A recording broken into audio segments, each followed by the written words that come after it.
Hi, everybody. Dr. Hopewell and Dr. Linn here. Just providing you a quick update for Module 3. We were just sitting here talking about what we wanted to present to you in this update, and really, this module is about organizing, getting started with your study, being prepared for the information that's going to be coming into you. And so we just wanted to kind of talk through that, maybe share some ideas about how we've organized data in the past. And so, Dr. Lynn, anything you want to share by way of update or start?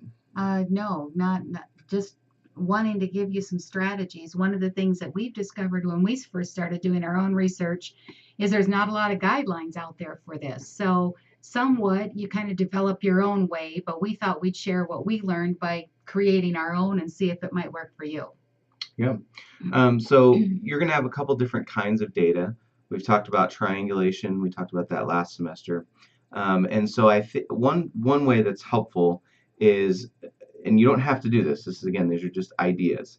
But one way is as you start to get that raw data in, whether it's um, you know surveys or questionnaires, those kind of things. Create folders. Just get a physical folder. Put the research question on the outside of that folder and start putting those in there. Okay, that's one way you could organize it by research question. Another way you could do the same folder system is organize it by if you have a number of different participants. So if maybe you're working with parents, students, that kind of thing, start putting in there. The key though is to really start making sure you don't let those things just pile up. Organize them somehow. Because what will happen, I guarantee, is in 6 weeks you'll come back to it and you'll forget where this came from or what pile it was supposed to be in. So you really want, if you do nothing else, make great annotations. This is what this was for. This is when I conducted it. This is when, this is when I collected it. All of those kind of things. Okay. If you're doing observations, part of a lot of my students, what we talked about is because it's action research, your perspective becomes data in the study. And so we talked about keeping those teacher journals and keeping a journal. Keep up on those. I'm a terrible journaler, so I can speak to this with personal experience. If you don't keep up on it, you'll forget. And then at the end, what you end up doing is you fill in some things, and it just won't be a fulfilling study for you. So even if you take shorthand notes, they don't have to be. You're not writing a novel here. You're just taking your thoughts and just putting them down on paper so that you don't forget. So keep that journal. That's another way to organize that. Just through daily, force yourself to do that. We're not doing a very long study here, so if you're transcribing anything, if you're taking notes from students, interviewing students about a particular instructional intervention or strategy, again, label those. Make sure you keep a good labeling system on those. Write more than you think. I write myself notes all the time, and I'll pick it up a month later and look at it and go, what does LH mean? Oh, I thought for sure I'd never forget what that meant, but I did. So don't abbreviate things too much. Take good notes, more than you think you'll need because it'll save you time in the end. Okay, if you're like me, I'm a binder person. And so one of the things that I did was organize a binder by research question. I had multiple questions, so it was really important that I be organized. And I know that the piece of data that I'm getting, which question does it actually answer? That approach actually ended up being really helpful because sometimes I've discovered, which is in good research, that one of the pieces of data that I got actually answered more than one question. And so then I had documents that I could easily copy, put the original in one section, and then put the copy in the other section. Um, One of the things that Dr. Hopewell really stressed that I want to give a little tip on is that time is of the essence and jotting down things, especially good qualitative research, you want to have the wording, whatever your participants said, the exact wording as much as you possibly can, because that's really a good test of qualitative research. And so one of my things that I wanted to share with you is my best friend during my research study was a little digital recorder that I carried around with me, or now you could use your phone and make voice notes on your phone and just say, Jonathan said, da da da da da da da da, and say it word for word, and then you can transcribe it later into a written document. And that's one of the things that's really helpful to you in qualitative research when you're trying to look for those themes, those reoccurring themes that qualitative research is pressing the researcher to find. Um, because you'll see certain words. Oh, there's this word again, and there that specific word, or these groups of words fit together in some way. What we're saying right now probably doesn't make a lot of sense to you now because you don't have your own data to look at.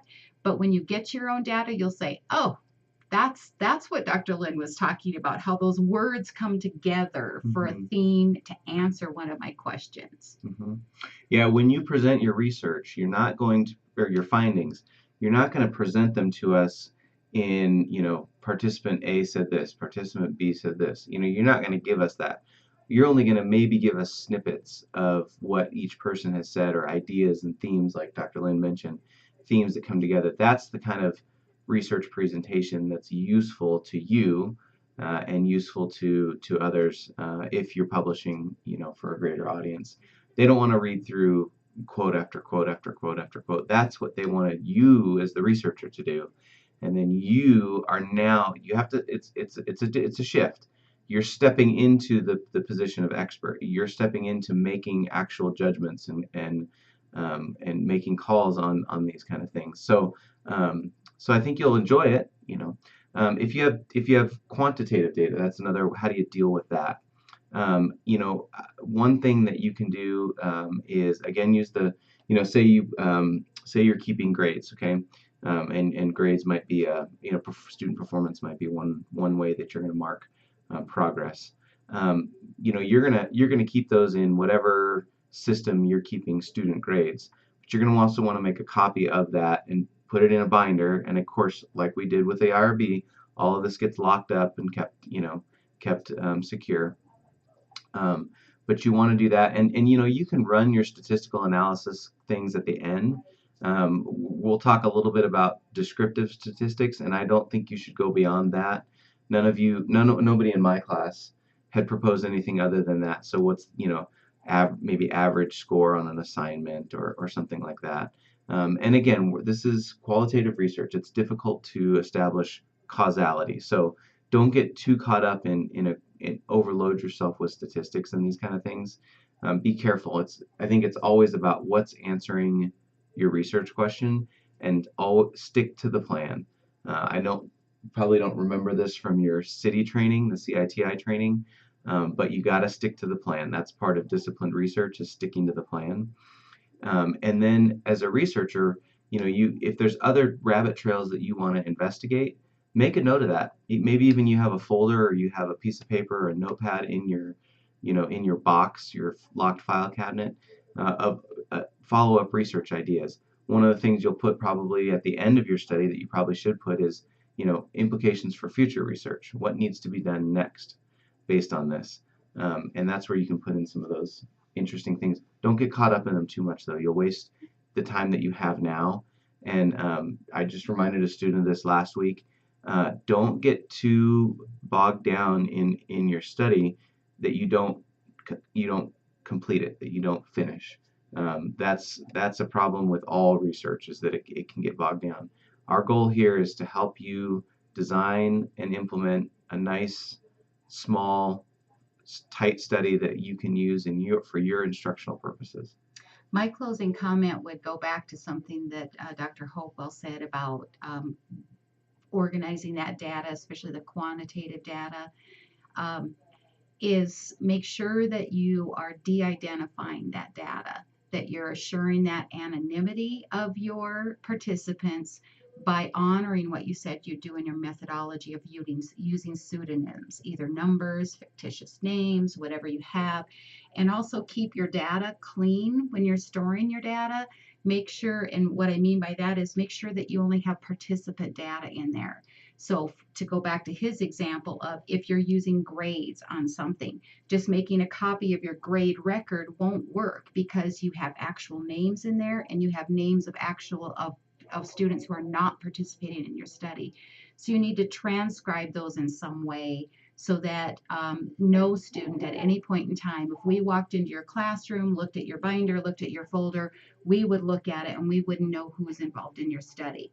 So that's really important to follow those ethical conduct procedures. So I think we've probably given you enough to think Yeah. about for now. We'll follow up more on how to analyze that data in the next module. So good luck and enjoy it. Yep, have fun. If you need any help, we've mentioned in this week's content, if you need a one-on-one session, feel free to let us know. But at this point, we're just gonna expect that you're rolling down the road with your study as soon as you get the email from us that says that you're good to go. But we're doing that. That's what's happening this module, and that's what we're doing now is updating you on this module. So, and in some cases, we're waiting still for that IRB approval. So if you're waiting on us, that likely means we're waiting on them. So or you. Or you. Some of you. Okay. Thank you.